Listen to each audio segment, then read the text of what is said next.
टांग जंडोला में एक पाक फौज की चेक पोस्ट पर दहशतगर्दों का हमला नाकाम बना दिया गया। सिक्योरिटी जराये के मुताबिक पाक फौज की बरवक्त कार्रवाई में 10 दहशतगर्द हलाक हो गए। सिक्योरिटी जराये के मुताबिक खुदकुश हमलावर ने खुद को चेक पोस्ट के करीब उड़ा दिया। हमला बन्नू कैंट की तर्ज पर था।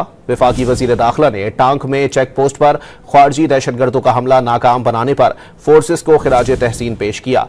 मोहसिन नकवी ने कहा कि बहादुर सिक्योरिटी फोर्सेस ने 10 ख्वारजी दहशतगर्दों को हलाक किया। कौम ख्वारजी दहशतगर्दों के खात्मे के लिए सिक्योरिटी फोर्सेस के शाना बशाना खड़ी है। टांग जंडोला में एक पाक फौज की चेक पोस्ट पर दहशतगर्दों का हमला नाकाम बना दिया गया।